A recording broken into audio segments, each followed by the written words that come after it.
Welcome back. సృష్టికే ప్రతిసృష్టి చేస్తున్న మానవ మేధస్సు ఇప్పుడు సరికొత్త ఆవిష్కరణకు శ్రీకారం చుట్టింది. కనీవిని ఎరగని అద్భుతాన్ని కళ్ల ముందు ఉంచింది. ఇటు మనుషులనే కాదు, అటు సూర్యుని కూడా షాక్ తినేలా చేసింది. ఇంతకీ ఏంటది? అంతగా వణికించే ప్రయోగం ఏంటి? సృష్టికి ప్రతి సృష్టి, ప్రచండ భానుడికి ప్రతిరూపం. భానుడిని మించిన భగభగ, సూర్యుడి కంటే 10 రెట్లు ఎక్కువ వేడి, రాత్రి కూడా కనిపించే భానుడు, రికార్డు సృష్టించిన రెండో సూర్యుడు. భగభగమండే భానుడికి సైతం పోటీదారుడు వచ్చేశాడు. జీవి మనుగడను శాసిస్తున్న సూర్యుడు కూడా షాక్ అయ్యే రీతిలో వేడిని పుట్టిస్తున్నాడు. ఈ భూగోళానికి సూర్యుడు ఒక్కడే అని అందరికీ తెలిసిందే. కానీ ప్రస్తుతం అది మారిపోయింది. ఎందుకంటే చైనా ఇప్పుడు కృత్రిమ సూర్యుడిని రంగంలోకి దించింది.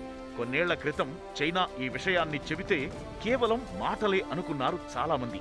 కానీ దాన్ని నిజం చేసి చూపించింది డ్రాగన్ కంట్రీ. కాస్త కన్నెర్ర చేసినా తట్టుకోలేని పరిస్థితి మనది. అలాంటిది ఏకంగా భూమి మీద సూర్యుడి శక్తిని పునర్సృష్టి చెయ్యడం సాధ్యమా అంటే ఇంతకాలం అందరూ అసాధ్యమే అనుకున్నారు. కానీ చైనా మాత్రం సాధ్యమేనని చేసి చూపించింది. ప్రపంచ దేశాలపై తాము ఆధారపడకుండా ప్రపంచ దేశాలే తమపై ఆధారపడేలా చేయాలన్నది చైనా ఆధునిక సిద్ధాంతం. అందులో భాగంగా ఆ దేశం ప్రతిదీ తన కోసం ప్రత్యేకంగా తయారు చేసుకుంటోంది. అందులో భాగంగానే భానుడి శక్తిని భూమి మీద పొందేందుకు కృత్రిమ సూర్యుణ్ణి అభివృద్ధి చేసింది. దానిని ఆవిష్కరించడమే కాదు, అత్యంత ఉష్ణోగ్రతతో మండించి అందరినీ ఆశ్చర్యపరిచింది. ఇది నిజంగా అద్భుతమే. మేధస్సుకు మేత పెట్టే ఆవిష్కరణే. అసలుకు నకిలీకి తేడా లేకుండా ప్రత్యామ్నాయ వస్తువులను తయారు చేసే చైనీయులు ఇప్పుడు సూర్యుడికి పోటీదారుడిని ప్రపంచానికి పరిచయం చేశారు. సాధారణ సూర్యుడిని పోలిన దినకరుడిని దించేశారు. సాధారణంగా పొద్దున్నే కనిపించే సూర్యుడు సాయంత్రం కాగానే అస్తమిస్తాడు. కానీ రాత్రైనా కనిపించే సూర్యుడిని చూపిస్తాం రమ్మంటోంది చైనా. సరికొత్త ప్రయోగాలు చేసి విజయం సాధించడంలో చైనాది అందవేసిన చెయ్యి. ఇప్పటికే వివిధ రంగాల్లో పలు రకాల ప్రయోగాలతో అగ్రరాజ్యాలకే సవాల్ విసురుతున్న డ్రాగన్ కంట్రీ కొద్ది రోజుల క్రితం అరుణగ్రహంపై రోవర్ను సురక్షితంగా ల్యాండ్ చేయించి కొత్త రికార్డు సృష్టించింది. తాజాగా కృత్రిమ సూర్యుని సృష్టించడంలోనూ సక్సెస్ అయింది. తాము ఏది అనుకుంటే అది చేసి తీరాల్సిందే అనే పంతం పట్టుకున్న చైనా స్వయంగా దేశీయ టెక్నాలజీతో ఓ కృత్రిమ సూర్యుడిని తయారు చేసుకుంది. అయితే ఇది ఆకాశంలో కనిపించే సూర్యుడు కాదు. నేలపై నిప్పులు కురిపించి సూర్యుడి కంటే రెట్టింపు శక్తిని అందించే రియాక్టర్లతో చేసిన సూర్యుడు. దాని పేరే HL-2M టొకామాక్ రియాక్టర్. HL-2M ను మరో సూర్యుడు అని చైనా పిలుస్తున్నా ఇదో అణు విచ్ఛేదన రియాక్టర్. ఇది అచ్చం సూర్యుడి తరహాలోనే పనిచేస్తుంది. అణు ప్రక్రియ ద్వారా సూర్యుడు ఎలాగైతే వేడిమిని సృష్టిస్తాడో చైనా రూపొందించిన ప్రయోగాత్మక అడ్వాన్స్డ్ సూపర్ కండక్టింగ్ టోకమాక్ రియాక్టర్ ద్వారా ఆ ఉష్ణోగ్రతను సృష్టించారు. సిచువాన్లో ఏర్పాటు చేసిన ఈ రియాక్టర్లో శక్తివంతమైన అయస్కాంత క్షేత్రంలో మెటల్ ప్లాజ్మాను విచ్ఛిన్నం చేస్తారు.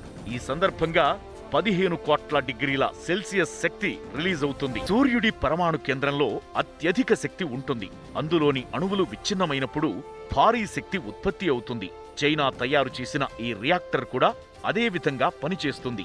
పైగా సూర్యుడు విడుదల చేసిన శక్తి కంటే 10 రెట్లు ఎక్కువ శక్తిని విడుదల చేస్తుంది. హైడ్రోజన్, హీలియంల అణు కలయికతో సూర్యుడికి మండే స్వభావం ఏర్పడుతుంది. 15 మిలియన్ డిగ్రీల సెల్సియస్ వద్ద సూర్యుడు ఎర్రటి నిప్పులను కక్కుతాడు. అలాంటి సూర్యుడినే చైనా తయారు చేసింది. గతేడాది దీనిని యాక్టివేట్ చేసిన సమయంలోనే 20 సెకన్లలో 160 మిలియన్ డిగ్రీల సెల్సియస్ ఉష్ణోగ్రతను తాకింది. అంటే నిజమైన సూర్యుడి నుంచి వచ్చే వేడిమి కన్నా 10 రెట్లు అధిక వేడిని ఉత్పత్తి చేసి ఆ తరువాత మరోసారి నిర్వహించిన టెస్టులోనూ ఈ కృత్రిమ సూర్యుడు 100 సెకన్లకి 180 మిలియన్ డిగ్రీల ఫారెన్హీట్ వేడిని పుట్టించింది. తాజాగా ఆ రికార్డును బ్రేక్ చేస్తూ 101 సెకన్ల పాటు గరిష్ట ఉష్ణోగ్రత 216 మిలియన్ డిగ్రీల ఫారెన్హీట్ కు చేరింది. అంటే 120 మిలియన్ డిగ్రీల సెల్సియస్ ఉష్ణోగ్రత ఉత్పత్తి అయిందన్నమాట. భవిష్యత్తులో దీనిని 1 వారం పాటు స్థిరమైన ఉష్ణోగ్రత వద్ద నడపడమే లక్ష్యంగా పెట్టుకున్నారు. సూర్యుడిలోనూ అణువుల విచ్ఛిన్నం వల్లే శక్తి ఏర్పడుతుంది. విచ్ఛిన్నం వల్లే కాంతి ఏర్పడి భూమికి చేరుతుంది. భూమిపై ఉన్న ప్రాణులకు సూర్యకాంతే ఆధారం. ఈ సూత్రాన్ని అనుసరించే చైనా ప్రభుత్వం ఈ సూర్యుడికి పురుడు పోసింది. దీన్ని సిచువాన్ రాష్ట్రంలో ఏర్పాటు చేసింది. గతేడాదే నిర్మాణం పూర్తి చేసింది. ఈ రియాక్టర్ కమ్ సూర్యుడు ఎక్కువ పవర్ రిలీజ్ చేస్తుంది. చైనాలోని హెఫీ ప్రాంతంలో ఉన్న institute of plasma physics and Chinese academy ఆధ్వర్యంలో ఈ ప్రయోగం నిర్వహించారు. అణు సంలీన ప్రక్రియతో అణువులు వ్యర్థంగా పోవు కాబట్టే ఈ ప్రక్రియ సురక్షితమైనదిగా పరిశోధకులు పేర్కొంటున్నారు. అంతేకాదు, న్యూక్లియర్ ఫ్యూజన్ ఖర్చు తక్కువగా ఉండటమే కాకుండా అపరిమితంగా స్వచ్ఛమైన శక్తిని అందించగలదు. అంతర్జాతీయ థర్మోన్యూక్లియర్ ఎక్స్పెరిమెంటల్ రియాక్టర్ ఫెసిలిటీలో భాగంగా చైనా ఈ ప్రతిష్టాత్మకమైన ఈస్ట్ ప్రాజెక్టును చేపట్టింది. 22.5 బిలియన్ల వ్యయంతో రూపొందుతున్న ఈ అతిపెద్ద న్యూక్లియర్ ఫ్యూజన్ రియాక్టర్ 2035లో అందుబాటులోకి రానుంది. మొత్తానికి ఉదయం చూసిన సూర్యుడు సాయంత్రానికి అస్తమిస్తాడన్నది ఒకప్పటి మాటగా నిలిచిపోనుంది. ఇకపై రాత్రి కూడా ఈ భానుడి భగభగలు కంటిన్యూ కానున్నాయి. ఇంతకీ ఈ సూర్యుడు ఎలా పనిచేస్తాడు? దీనికోసం చైనా ఎప్పటి నుంచి ప్రయత్నాలు చేస్తుంది? ఈ ప్రయోగం పూర్తి స్థాయిలో సక్సెస్ అయితే చైనాకు చేకూరే ప్రయోజనం ఏంటి? ఇతర దేశాలకు జరిగే నష్టమేంటి? పరమాణు కేంద్రంలో విపరీతమైన పవర్ ఉంటుంది. అణువులను విచ్ఛిన్నం చేస్తే విపరీతమైన ఎనర్జీ వస్తుంది.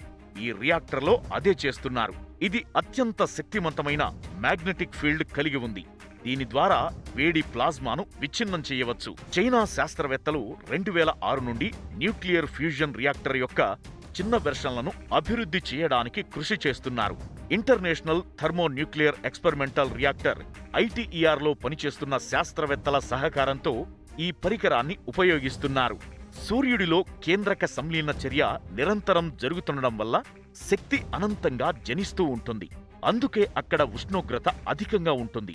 అయితే ప్రస్తుతం అణు రియాక్టర్లలో అందుకు భిన్నమైన ప్రక్రియ చేపడుతున్నారు. కేంద్రక విచ్చిత్తి ద్వారా అణువులు విడగొడతారు.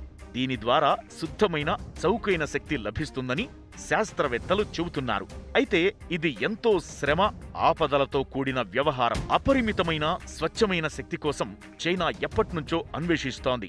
నిజానికి చైనా కృత్రిమ సూర్యుడి శక్తిని భూమి మీద సృష్టించేందుకు 3 దశాబ్దాల కిందటే మొదలుపెట్టింది. 1984లో తన తొలి సంలీన పరికరమైన HL-1ను రూపొందించింది. దానిని చైనాలోని అతి పురాతన, అతి పెద్దదైన south western institute of physics రూపొందించింది. సైన్స్, టెక్నాలజీ రంగాల్లో అగ్రభాగంలో ఉన్న జపాన్, జర్మనీ, అమెరికా, రష్యాలకు కూడా సాధ్యం కాని పని చైనా చేసి చూపింది. అయితే ఈ సూర్యుడు వెలుగునివ్వదు, వేడిని మాత్రమే ఇస్తుంది. సాధారణ సంప్రదాయక రియాక్టర్లలో న్యూక్లియర్ వేస్ట్ అధికంగా ఉంటుంది. చైనా ఆధునిక రియాక్టర్లోనూ వేడి ఎక్కువ, వేస్ట్ తక్కువ, పైగా అపరిమితమైన కరెంట్. ఇది రాబోయే రోజుల్లో చైనా ఇంధనమవుతుంది. వెదర్ మోడిఫికేషన్లు సహా చైనా ఇంకా చాలా చేయబోతోంది. దీని ద్వారా డ్రాగన్ కంట్రీ ఎకానమీ ఊహించనంత పుంజుకోనుంది. అయితే ఈ రియాక్టర్ ద్వారా ఏర్పడే అణుశక్తిని విద్యుత్తు అవసరాల కోసమే ఉపయోగిస్తామని చైనా చెబుతోంది. కరెంటు అవసరాల్ని తీర్చుకోవడమే గాక భవిష్యత్తులో ఆర్థిక వ్యవస్థను మరింత ముందుకు తీసుకెళ్తుందని భావిస్తోంది. కానీ దీని ద్వారా విడుదలయ్యే అణుశక్తిని అణ్వాయుధాలకు కూడా వాడుకునే ప్రమాదం ఉంది. అదే జరిగితే అగ్రరాజ్యం అమెరికాతో పాటు భారత్కు కూడా ముప్పు పొంచి ఉన్నట్లే. అధిక ప్లాస్మా ఉష్ణోగ్రతను సాధించింది ఒక్క చైనా మాత్రమేనా? లేదంటే ఇతర దేశాలు కూడా ఆ పని చేశాయా? అదే నిజమైతే మరి మిగతా దేశాలు ఏం చేస్తున్నాయి? ప్రపంచంలో ప్రస్తుతం చాలా దేశాలు కృత్రిమ సూర్యుడిని రూపొందించే పనిలో ఉన్నాయి. కృత్రిమ సూర్యుడి తయారీ కోసం ఒక దేశంతో మరో దేశం పోటీ పడుతున్నాయి. ఇప్పటికే దక్షిణ కొరియా ఈ రేసులోకి ఎంటర్ అవ్వగా ఫ్రాన్స్ కూడా ఇప్పుడిప్పుడే ప్రయత్నాలు మొదలు పెడుతోంది. చైనాతో పాటు దక్షిణ కొరియా శాస్త్రవేత్తలు సైతం సూర్యుడి కేంద్ర భాగంలోని ఉష్ణోగ్రత కంటే ఎక్కువ వేడిని జ్వలింపజేసి అద్భుతాన్ని సాధించారు. దక్షిణ కొరియా శాస్త్రవేత్తలు K-STAR అనే కృత్రిమ సూర్యుడిని రూపొందించారు. దీనిని 100 మిలియన్ డిగ్రీల ఉష్ణోగ్రత వద్ద 20 సెకన్లకు పైగా మండించి అప్పట్లో రికార్డు నెలకొల్పారు. 2008లోనే తొలిసారి K-STARలో న్యూక్లియర్ ఫ్యూజన్ను సాధించగలిగారు సౌత్ కొరియా సైంటిస్టులు. 2018 సెప్టెంబర్లో 10 కోట్ల డిగ్రీల ఉష్ణోగ్రతను 1.5 సెకన్ల పాటు కొనసాగేలా చేయగలిగారు. ఇది సూర్యుడి కేంద్ర భాగం కన్నా దాదాపు 6 నుంచి 7 రెట్లు ఎక్కువ. ఆ తరువాత దానిని 20 సెకన్ల పాటు కొనసాగించేందుకు 2 ఏళ్ల సమయం పట్టింది. 2025 నాటికి కనీసం 300 సెకన్లు అంటే 5 నిమిషాల పాటు 10 కోట్ల డిగ్రీల ఉష్ణోగ్రతను కొనసాగించగలగడమే లక్ష్యంగా వారి ప్రయోగాలు కొనసాగుతున్నాయి. చైనా, దక్షిణ కొరియా బాటలోనే ఫ్రాన్స్ కూడా నడుస్తోంది. అక్కడ కూడా న్యూక్లియర్ ఫ్యూజన్ రియాక్టర్ను తయారు చేస్తున్నారు. సో ఇదంతా చూస్తుంటే అన్ని దేశాలు ఇంధనం, అణ్వాయుధాల కోసం ఆర్టిఫిషియల్ సూర్యుళ్ల బాట పడుతున్నారని అర్థం చేసుకోవచ్చు. చైనా ప్రయోగం సక్సెస్ అయింది కాబట్టి ఇక అణు పరిజ్ఞానం ఉన్న ప్రతి దేశము ఇదే పని చేస్తుంది. అఫ్కోర్స్ మనకు ఆ పరిజ్ఞానం ఉంది. రష్యా, అమెరికా వంటి దేశాలు ఇదే పనిలో పడతాయి. ఎందుకంటే దీని ద్వారా clean power, cheap power, reliable power లభిస్తుంది. భారీ థర్మల్, భారీ సోలార్ ప్లాంట్ల కన్నా ఇది ఎంతో మేలు. కాని ఈ విధానంలో భద్రత ఒక్కటే సందేహం. ఎందుకంటే ప్రపంచంలో అనేక దేశాలు రేడియేషన్ ప్రమాదాల భయంతో ప్లాంట్లు మూసేస్తున్నాయి.